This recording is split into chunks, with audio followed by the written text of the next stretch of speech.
دو عالم کی جس دل میں محبت ہے، سرکار دو عالم کی جس دل میں محبت ہے، عقبہ میں مسلمانوں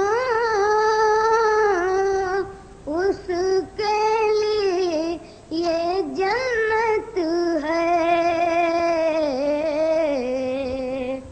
سرکار دو عالم کی توہین رسالت جو کرتا ہے وہ ناداں ہے، کرتا ہے وہ ناداں ہے، توہین رسالت جو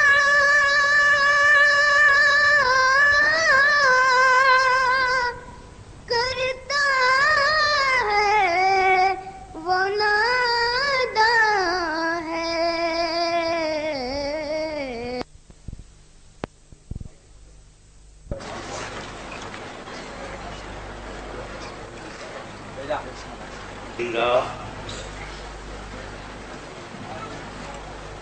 الحمد لله الذي جعل الأفلاك والأراضين، والصلاة والسلام على من كان نبيا وآدم بين الماء والطين، وعلى آله وأصحابه أجمعين برحمتك يا أرحم الراحمين. أما بعد، أعوذ بالله من الشيطان الرجيم، بسم الله الرحمن الرحيم. كنتم خير أمة اللهم مولانا العظيم وصدق رسولك النبي الكريم، ونحن على ذلك لمن الشاكرين والشاكرين، والحمد لله رب العالمين. بارك الله لنا ولكم في القرآن العظيم، ونفعنا وإياكم بالآيات والذكر الحكيم، إنه تعالى جواد كريم ملك رؤوف رحيم.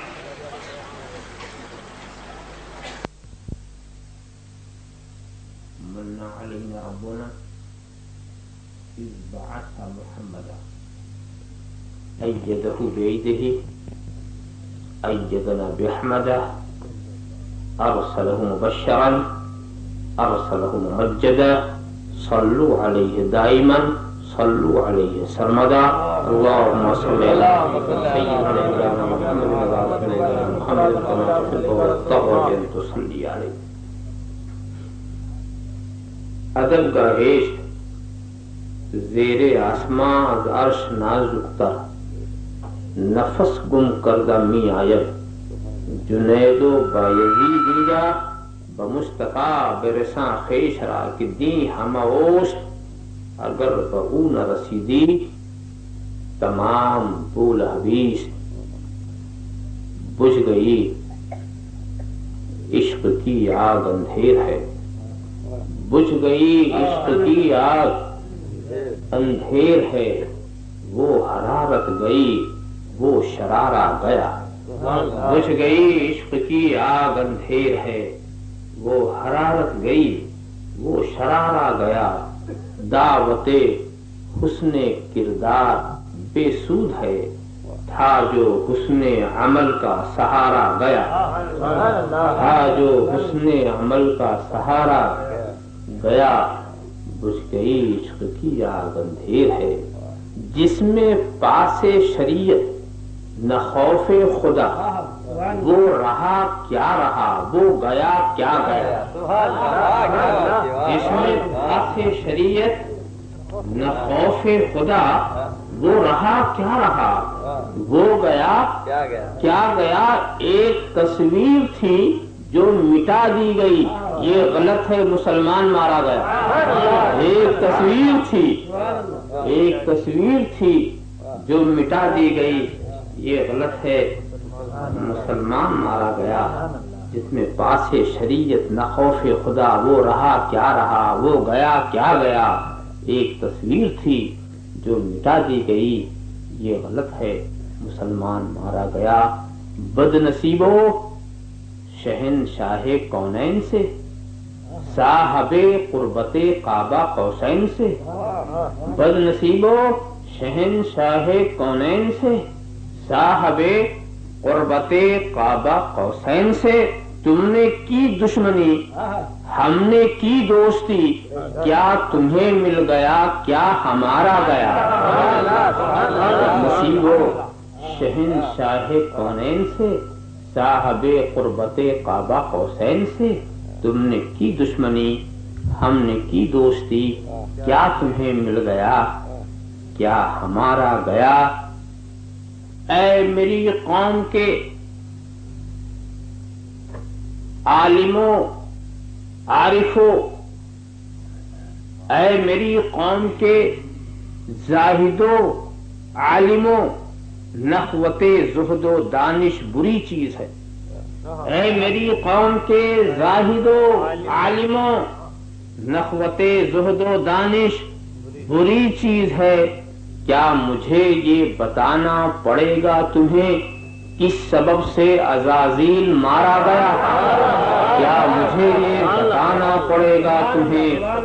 اے میری قوم کے زاہدوں عالموں، نخوت زہد و دانش بری چیز ہے، کیا مجھے یہ بتانا پڑے گا تمہیں کس سبب سے عزازیل مارا گیا۔ دوستو وہ بھی مرنا ہے، مرنا کوئی رشک کرتی ہو جس موت پر زندگی، دوستو وہ بھی مرنا ہے، مرنا کوئی رشک کرتی ہو جس موت پر زندگی۔ خاک طیبہ میں میرے عناصر ملے، عرش پر میری قسمت کا تارا گیا، خاک طیبہ میں میرے عناصر ملے، عرش پر میری قسمت کا تارا گیا۔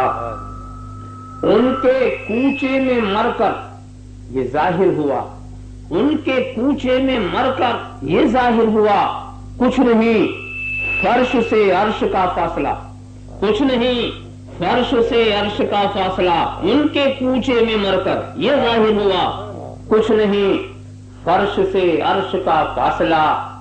گود میں لے لیا رفعت عرش نے، قبر میں جس گھڑی میں اتارا گیا، گود میں لے لیا رفعت عرش نے، قبر میں جس گھڑی میں اتارا گیا۔ اگر خاموش رہوں میں تو تجھ سے کچھ ہے، جو کچھ کہا تو تیرا حسن ہو گیا محدود۔ بارگاہ رسالت و آل رسالت میں درود شریف کا نذران عقیدت پیش فرمائیں۔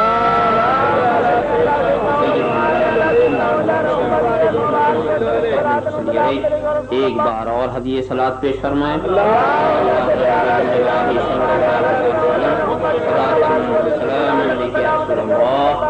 ایک بار اور ہدیہ درود شریف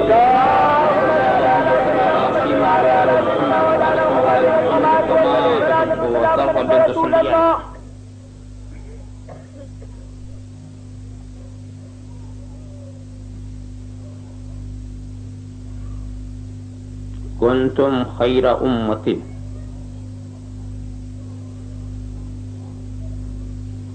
تم اچھی امت تھے،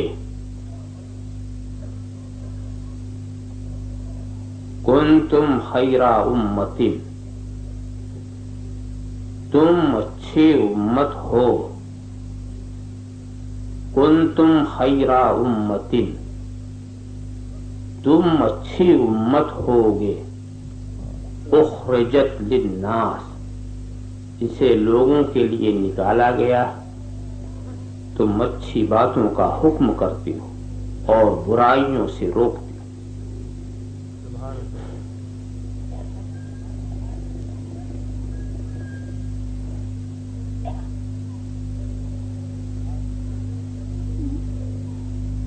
ایک سرسری ترجمہ آپ کے سامنے میں نے رکھ دیا۔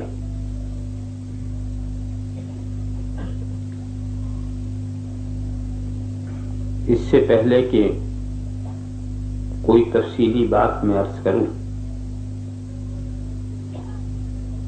اس آیت کے مفہوم کو اچھی طرح ذہن میں اتارنے کے لیے یہ واضح کرتا چلوں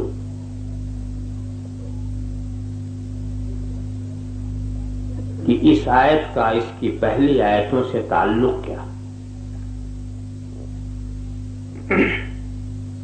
اس سے پہلے فرمایا گیا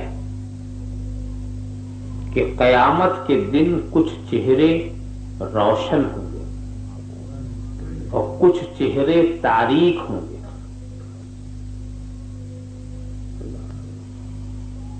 دو گروہوں کا ذکر ہوا کہ قیامت کے دن کچھ چہرے روشن ہوں گے اور کچھ چہرے تاریک ہوں گے۔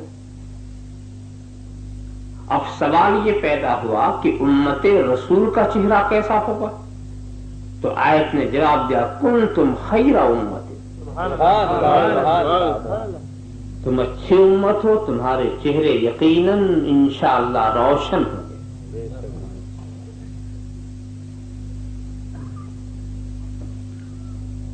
اب یہ دوسری بحث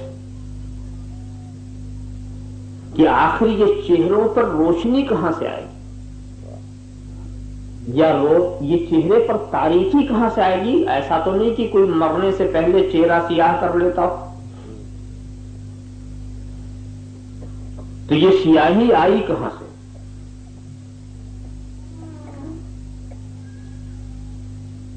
جانے والے چہرے تو سب ایک جیسے تھے، مگر وہاں پہنچنے کے بعد یہ فرق کیوں؟ یہاں ہم نے ہر چہرے والے کو قریب قریب ایک جیسا دیکھا اور قبر میں جا کے دفن کر دیا، مگر میدان قیامت میں ایک ہی قبرستان سے نکلنے والے کچھ چہرے روشن اور کچھ چہرے سیاہ، آخر یہ فرق کیسا؟ جب ہم نے دفن کیا تھا پھر تو کوئی فرق نہیں تھا، دو آنکھ والے، دو کان والے، ایک منہ والے، دو ہاتھ والے، دو پیر والے بالکل ایک جیسے تھے، مگر یہ قیامت میں فرق کیسے؟ ضرور کوئی فرق ہے، اس دنیا ہی میں فرق جب پیدا ہوا تو یہی فرق قیامت میں ظاہر ہوا، فرق یہی سے ہو گیا۔ ظہور قیامت کے میدان میں ہوگا، یہاں تو سب دیکھنے میں ایک طرح لگتے، مگر وہاں یہ بات بالکل واضح ہو جائے گی کہ سب ایک طرح نہیں تھے۔ قیامت کے اندر یہ بات واضح ہو جائے گی کہ سب ایک طرح نہیں تھے، اگر سب ایک ہی طرح ہوتے تو یہ کچھ کے چہرے سیاہ کیوں ہیں اور کچھ کے چہرے روشن کیوں؟ معلوم ہوا کہ فرق یہی سے ہو گیا۔ اب یہ فرق ہوتا کیسے؟ تو بات یہ ہے دوستو، بعض چیزیں ایسی ہیں جو آپ دیکھ نہیں سکتے، مگر قیامت میں آپ ضرور دیکھیں گے، اس لیے کہ اس وقت دیکھنے والی نظر ہی کچھ اور ہوگی، اس وقت آپ کچھ بھی نہیں دیکھ رہے۔ جو اہل معرفت ہیں وہ سیاہ چہرے والوں کو تو آج بھی دیکھ رہے ہیں، عام لوگ نہیں دیکھ پا رہے ہیں، مگر وہ دیکھتے ہیں کہ چہرہ سیاہ کس کا ہے، روشن کس کا، وہ فرق محسوس کرتے ہیں۔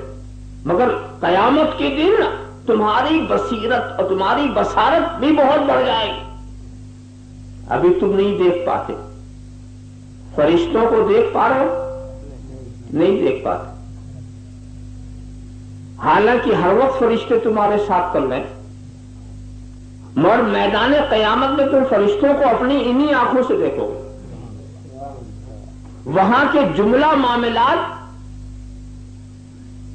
جس کو بے دیکھے تم نے مانا ہے وہاں سب دکھے گا۔ اسی لیے میں کبھی کبھی یہ کہہ دیتا ہوں اور لوگ پہلی بار سن کے چونکتے بھی، میں یہ کہتا ہوں کہ جہنم جو ہے یہ کن لوگوں سے بھری جائے گی؟ جہنم میں جو جائے گا وہ سب کے سب مومن ہوں گے. جہنم میں ایک بھی کافر نہیں جائے گا، سب مومن جائیں گے. کافر کہتے ہیں انکار کرنے والے کو، اور مومن کہتے ہیں ماننے والے کو.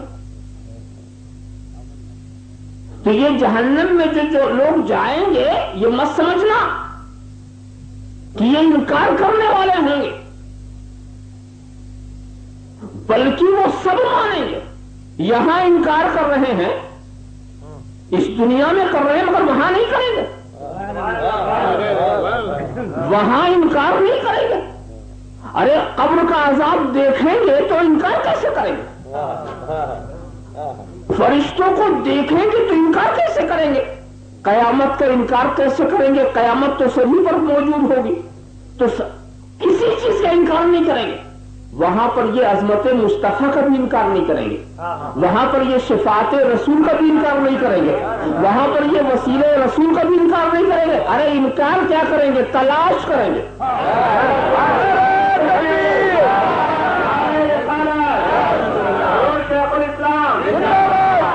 تو یہ سارا انکار اس دنیا کے لیے.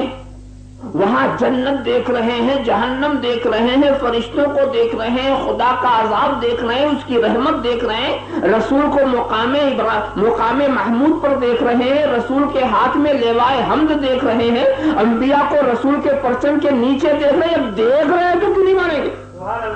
جب دیکھ رہے ہیں تو جہنم میں جانے والے یہ انکار کرنے والے نہیں ہے، سب ماننے والے ہیں.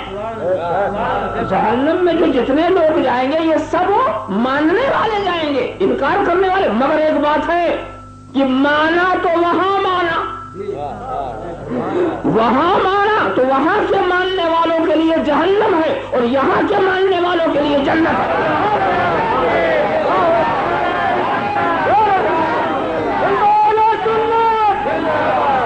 ارے نادان وسیلہ ماننا تھا تو یہی مان لیتا، نبی کی عظمت ماننا تھا تو یہی مان لیتا، ان کی صفات ماننا تھا تو یہی مان لیتا.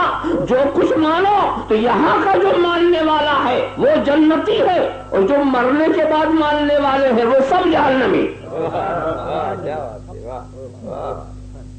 معلوم ہوا کہ جہنم میں پہلے منوایا جائے گا پھر ڈالا جائے گا.